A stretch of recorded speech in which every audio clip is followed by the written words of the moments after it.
हमने हमारे फिफ्थ जो वॉइस का वीडियो था उसमें इंट्रोगेटिव सेंटेंस का पैसिव वॉइस चेंज करना हमने देखा। तो आज हम रूल नंबर 5 देख रहे हैं उसी सेक्शन से। यदि प्रश्न WH वर्ड, अब ये WH वर्ड क्या होता है आप लोग जानते हो, जैसे कि what, why, who, which, where, ऐसे जो WH से शुरू होने वाले जो वर्ड्स हैं यदि उससे प्रारंभ होता है तो वह WH वर्ड वाक्य में सबसे पहले आएगा। शेष जो रिमेनिंग जितने भी वर्ड्स रहेंगे वो वैसे ही पैसिव क्वेश्चन रहेगा।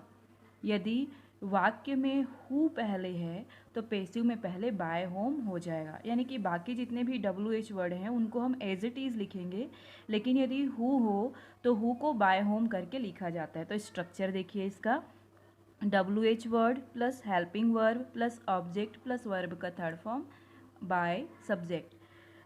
इससे पहले जो आपने देखा उसमें हेल्पिंग वर्ब से शुरू हो रहा था क्योंकि उसमें WH वर्ड नहीं लगे हुए रहते थे। अब ये वाला जो आप इंट्रोगेटिव सेंटेंस देखोगे उसमें WH वर्ड्स लगे रहेंगे। तो देखिए, where have you bought this pen, तुमने यह पेन कहाँ से खरीदा है। तो इसका पैसिव वॉइस का स्ट्रक्चर हो जाएगा, वेयर को हम एज इट इज़ कर लेंगे। अब इसका ऑब्जेक्ट क्या है, दिस पेन। ये दिस पेन जो है वो देख लीजिए यहाँ पर ऑब्जेक्ट WH वर्ड से पहले हेल्पिंग वर्ब आना है, तो दिस पेन आपका ऑब्जेक्ट है तो पेन एक ही है, उसके अकॉर्डिंग हम लगा रहे हैं यहाँ पर हैज़। क्वेश्चन वर्ड देखिए, अगर हम जैसे कि वेयर को आप एक टाइम के लिए मिस कर दो, आपका अफर्मेटिव सेंटेंस बनता है you have bought this pen. एक मिनट के मान लीजिए ये जो सेंटेंस है वो आपका इंट्रोगेटिव नहीं है, आप इन दोनों में फोकस ना करके you have bought this pen, ये हो गया आपका प्रेजेंट परफेक्ट टेंस का। तो जब आप इसका बनाओगे पैसिव वॉइस तो कैसे बनाओगे, this pen have been bought by you, आप ऐसे ही तो बनाओगे ना। तो हमेशा इंट्रोगेटिव जो सेंटेंस होता है उसमें हेल्पिंग वर्ब सामने करके ही बनाया जाता है। तो आपका हेल्पिंग वर्ब यहाँ तक अगर मान के चल रहे हो, have you bought this pen, क्या तुमने यह पेन खरीदा है, इसको जोड़ दोगे तो कहाँ से खरीदा है, तो बस ये ले आए हम यहाँ पर। और दिस पेन ये आपका ऑब्जेक्ट है, ऑब्जेक्ट के अकॉर्डिंग आपका हेल्पिंग वर्ब लगा। तो where has this pen been bought by you. ये कुछ अलग से रूल्स नहीं होते हैं, आपने जितने भी बैक साइड इंट्रोगेटिव सेंटेंस के अलावा जो सबसे पहले आपने अफर्मेटिव सेंटेंसेस जो पढ़े हैं ये वही है, टेंस से ही रिलेटेड हैं ये। Why do we cook food, हम भोजन क्यों पकाते हैं, WH वर्ड को सामने ले लीजिए। वाई आपका कुक मेन वर्ब है, उसके जस्ट बाद फूड ये ऑब्जेक्ट है, तो ये हो गया फूड, क्योंकि ये हमेशा जो फूड हैं ये सिंगुलर अनकाउंटेबल नाउन्स होते हैं। तो इज़ फूड कुक्ड बाय आस, ये जो वी है वो इधर आके ऑब्जेक्ट में चेंज हो जाएगा।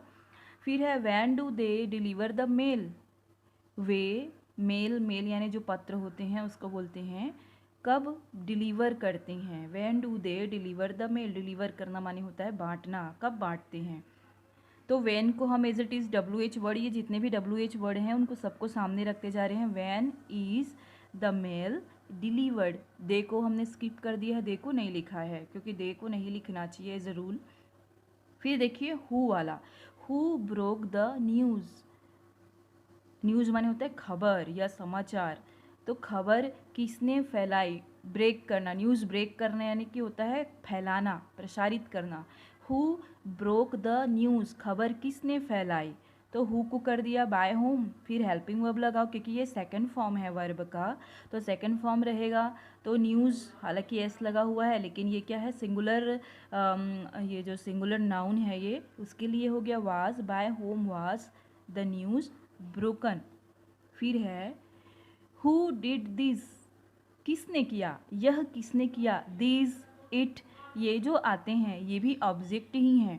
हु डिड दिस, ये किसने किया, तो बाय होम सेकंड फॉर्म है ये वर्ब का वाज, दिस हो गया ऑब्जेक्ट, डिड का second form, sorry third form हो गया done, do did done. First form होता है डू, सेकंड फॉर्म होता है डिड, थर्ड फॉर्म होता है डन। फिर है हु टीच यू इंग्लिश, तुम्हें इंग्लिश कौन पढ़ाता है। हु को कर दिया बाय होम, और आपका ये प्रेजेंट इंडेफिनिट का है तो इसलिए क्योंकि वर्ब में यस लगा हुआ है तो ये पता चल जाता है कि ये वर्ब का फर्स्ट फॉर्म है। तो आर लगा रहे हैं क्योंकि आपका ऑब्जेक्ट यू ले रहे हैं हम, तो are you by whom are you taught English, ये आपका हो गया।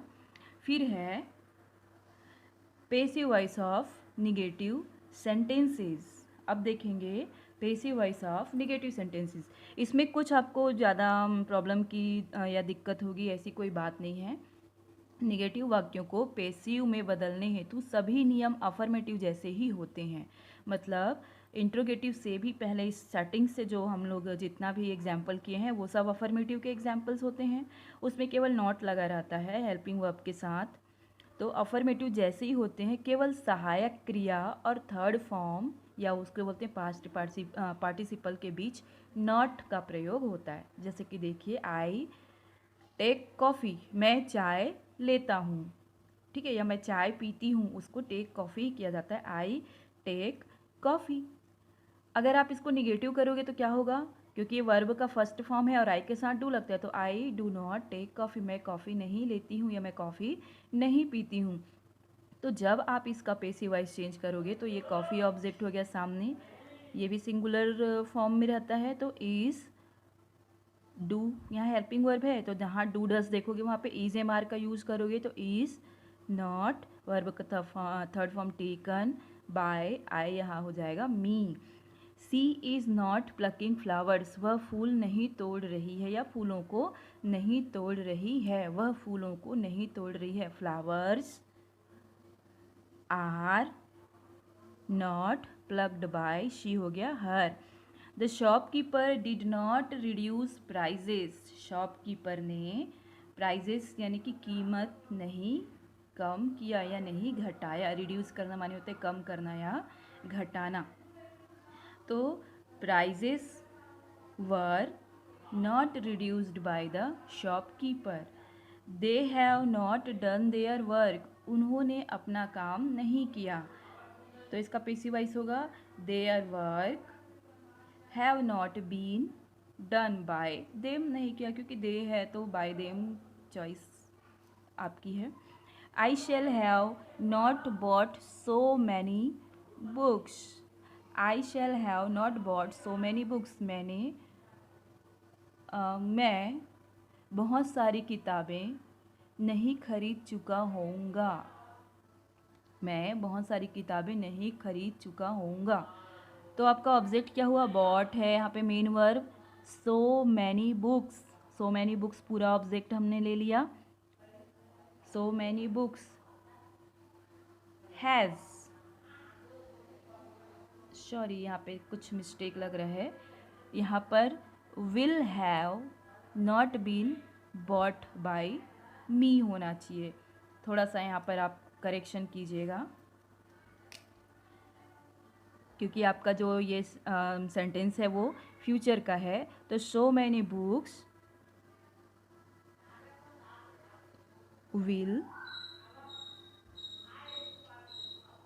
Have, okay, so many books will, ये WILL है, ये कंफ्यूज नहीं होइएगा, वैसे भी वीडियो में वॉइस आ रही है तो वॉइस को आप देख लीजिएगा।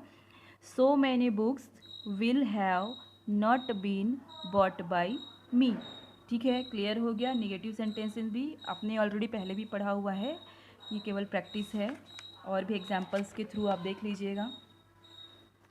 फिर है पेसिव ऑफ इम्पेरेटिव सेंटेंसेस। अब इम्पेरेटिव सेंटेंस क्या होता है, आप सब जानते हैं कि ऐसा सेंटेंस जिससे हम किसी चीज़ के लिए ऑर्डर करते हैं या रिक्वेस्ट करते हैं, तो वैसे सेंटेंसेस को इम्पेरेटिव सेंटेंस बोलते हैं। विधेयार्थ वाक्य के अंतर्गत हम ऑर्डर करते हैं या रिक्वेस्ट करते हैं। तो देखिए फर्स्ट रूल में इम्पेरेटिव सेंटेंस के प्रारंभ में ही क्रिया का मूल रूप होता है, मतलब ये केवल एक ही रूप में होता है, फर्स्ट फॉर्म में होता है। कभी भी इम्पेरेटिव सेंटेंस सेकंड या थर्ड उसमें वर्ब का यूज नहीं करते हैं। ये इसमें वर्ब का क्रिया का फर्स्ट फॉर्म या मूल रूप होता है, इसका पेसिव वॉइस इस स्ट्रक्चर के आधार पर बनता है।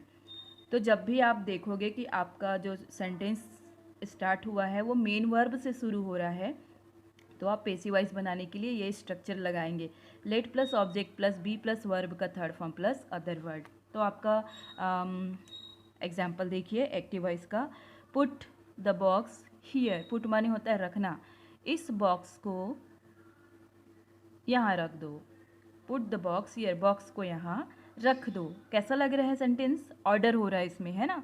तो ऑब्जेक्ट क्या हुआ, स्ट्रक्चर लगाएंगे तो लेट, अब पुट, अब मेन वर्ब से शुरू हो रहा है तो उसके जस्ट बाद ही तो आपका ऑब्जेक्ट होगा ना, तो लेट द बॉक्स बी, ये पुट के तीनों फॉर्म सेम चलते हैं, तो पुट अदर वर्ड में आ गया हियर। ओपन द डोर, दरवाज़ा खोलो, ठीक है, दरवाज़ा खोलो, दरवाज़ा खोलिए या दरवाज़ा खोलो, ऑर्डर किया जा रहा है इसमें, है ना। तो लेट, ऑब्जेक्ट हो गया द डोर, फिर लगाइए बी, ये स्ट्रक्चर देखिए, फिर वर्ब का third form opened. First rule clear हो गया। सेकंड रूल देखिए, यदि इम्परेटिव सेंटेंस निगेटिव हो तो पेसिव वॉइस का स्ट्रक्चर कैसे बनेगा, लेट प्लस ऑब्जेक्ट, सेम चलेगा, लेट प्लस ऑब्जेक्ट, बी के पहले आपको नॉट लगा देना, not plus be plus verb का third form other word as it is. Don't plug the flowers, फूलों को मत तोड़ो, let the flowers not be plugged, sorry not be plugged कीजिएगा इसको,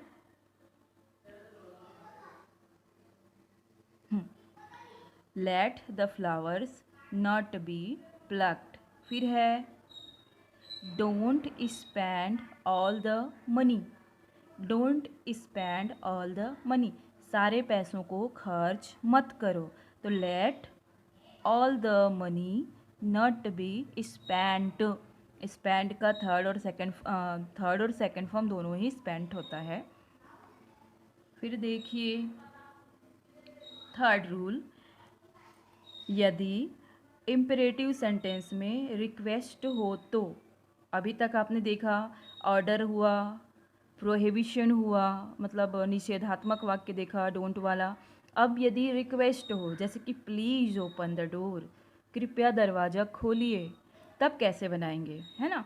तो you are requested to open the door, कोई भी चीज़ आए, कोई भी आपका यहाँ पर जो सेंटेंस है उसमें प्लीज़ लगा हुआ आप देखोगे तो सीधा उसमें you are requested to open the door, इसमें कुछ नहीं हटाना है, प्लीज़ बस को यहाँ पर सामने से हटा देना है।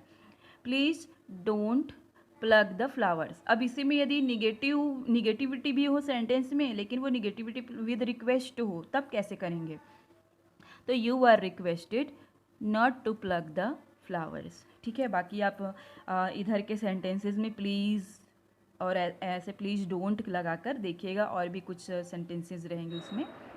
फिर है रूल नंबर फोर्थ, यदि इम्परेटिव सेंटेंस नेवर से शुरू हो तो पेसिव वॉइस कैसे बनेगा, तो let plus object plus never plus be plus verb का थर्ड फॉर्म, मतलब नॉट जैसा ही है। नेवर डिसओबे योर एल्डर्स, अपने बड़ों का, नेवर माने कभी नहीं, कभी नहीं, क्या मत करो बोल रहा, डिसओबे करना माने मतलब अवमानना करना या उनका निरादर करना, तो उनका निरादर कभी भी ना करें। तो लेट योर एल्डर्स, नॉट की जगह पर नेवर कर देंगे, क्योंकि यहाँ नेवर लगेगा तो आप यहाँ नेवर ले आओगे, नेवर बी डिसओबेड। फिर है नेवर टेल अ लाई, कभी झूठ मत बोलो, तो let a lie never be told. तो ये हो गया आपका इम्परेटिव सेंटेंस भी कंप्लीट हो गया। अब कोई भी वॉइस में दिक्कत होगी तो आप लोग बताइएगा। तो वॉइस को हम लोग यहीं पर ख़त्म करते हैं।